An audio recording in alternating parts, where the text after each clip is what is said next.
یہ چند ماہ پہلے کا واقعہ ہے، مگر میرے لیے انتہائی یادگار بن گیا ہے، کیونکہ یہ نہ صرف یادگار ہے بلکہ خاصا پراسرار اور دلچسپ بھی ہے۔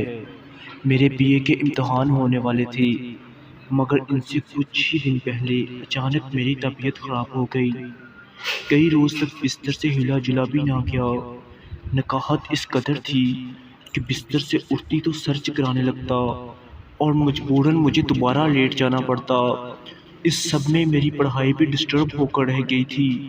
ڈاکٹر کی ہدایت پر مسلسل کئی روز دوا کھانے کے بعد کچھ افاقہ ہوا۔ اس دوران میرا ایک ہفتہ ضائع ہو گیا تھا اور کمزوری الگ محسوس ہو رہی تھی۔ امتحان سے ایک ہفتہ قبل امی نے مجھے سختی سے ہدایت کی کہ روز رات کو دودھ پی کر سونا اور رات دیر تک پڑھائی نہیں کرنی۔ جو تیاری کرنی ہو وہ صبح اٹھ کر لینا۔ امی روز رات کو دودھ ابالنے کے بعد دودھ والی گڑوی میرے کمرے میں ہی رکھ دیتی تھیں تاکہ ذرا ٹھنڈا ہونے پر میں اس میں سے ایک گلاس نکال کر پی لوں اور باقی دودھ فریج میں رکھ دوں۔ چنانچہ میں ایسا ہی کرتی۔ یہ 2 روز بعد کی بات ہے۔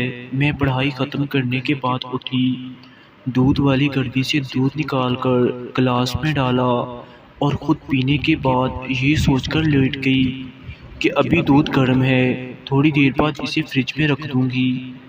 جانے کس وقت میری آنکھ لگ گئی اور میں گہری نیند سو گئی۔ رات کا جانے کون سا پہر تھا جب اچانک میری آنکھ کسی برتن کے گرنے کی آواز سے کھل گئی۔ مجھے کمرے میں کچھ گڑبڑ محسوس ہوئی اور میں نے اٹھ کر چاروں طرف نظریں گھمائیں۔ پھر ایک جانب مجھے کوئی چیز تیزی سے حرکت کرتی نظر آئی، جسے دیکھ کر میری گھگی بن گئی۔ چھوٹی سی کوئی چیز کمرے کے فرش پر تیزی سے اچھل رہی تھی اور اس کی حرکت سے برتن گرنے کی آواز پیدا ہو رہی تھی۔ اب میری نظریں نیم اندھیرے میں کچھ حد تک دیکھنے کے قابل ہو گئی تھیں۔ اب جو میں نے غور سے دیکھا تو معلوم ہوا کہ کوئی سیاہ رنگ کی چیز دودھ والی گڑوی کو لے کر اوپر نیچے ایسے اچھل رہی ہو جیسے کوئی گیند ہو۔ اسی سے وہ برتن گرنے جیسی آواز پیدا ہو رہی تھی، مگر ابھی تک میں یہ بات سمجھ نہیں سکی تھی کہ آخر وہ کیا چیز ہے۔ اب شاید اس چیز کو میری موجودگی کا احساس ہو گیا تھا اور اس نے زور زور سے اچھلنا شروع کر دیا تھا۔ میں اگرچہ بہت خوفزدہ تھی، مگر نہ تو چیخ رہی تھی اور نہ ہی کمرے سے بھاگنے کی کوشش کی تھی۔ پھر میں نے ہمت جمع کی اور اٹھ کر کمرے کی لائٹ جلا دی۔ اب منظر واضح تھا، سو میں نے گڑوی کی طرف بغور دیکھا۔ اوہ! بے اختیار میرے منہ سے نکلا۔ سیاہ رنگ کی بلی گڑوی میں منہ پھنسائے بیٹھی تھی۔ اب چونکہ اس کا منہ گڑوی کے چھوٹے سے منہ میں پھنس کر رہ گیا تھا، اس لیے وہ اپنی جھنجھلاہٹ میں اچھل کود کر رہی تھی۔ کمرے میں ادھر ادھر اس کی بھاگ دوڑ ایک عجیب منظر پیش کر رہی تھی اور مجھے سمجھ نہیں آ رہی تھی کہ میں کیا کروں، بلی کی کوئی مدد کروں یا اسے پکڑوں۔ کچھ سمجھ نہیں آ رہی تھی۔ بلی اس قدر اشتعال میں تھی کہ اسے پکڑنا بھی ممکن نہ تھا۔ اس دوران کمرے میں آوازیں سن کر امی اور بھائی بھی آ گئے۔ اب سب کے سامنے وہی منظر تھا جسے میں کئی منٹ سے دیکھ رہی تھی۔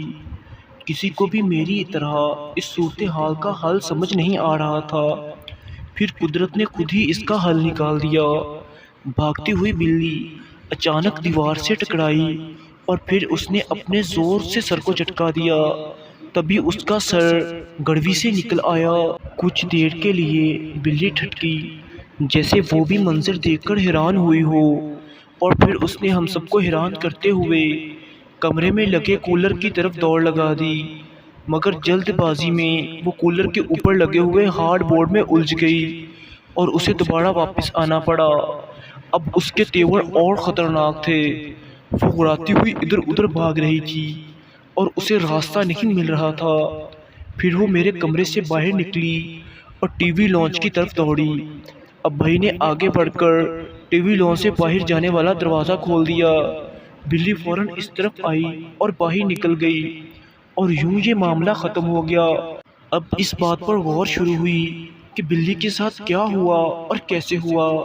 سب کی مشترکہ تفشیش سے یہ بات سامنے آئی کہ رات کے کسی وقت بلی کولر کے راستے سے میرے کمرے میں آئی تھی اور اس نے دودھ کی خوشبو سے مجبور ہو کر گڑوے کے اندر پڑا ہوا تھوڑا سا دودھ پینے کے لیے اپنا منہ اندر تک گھسا دیا تھا۔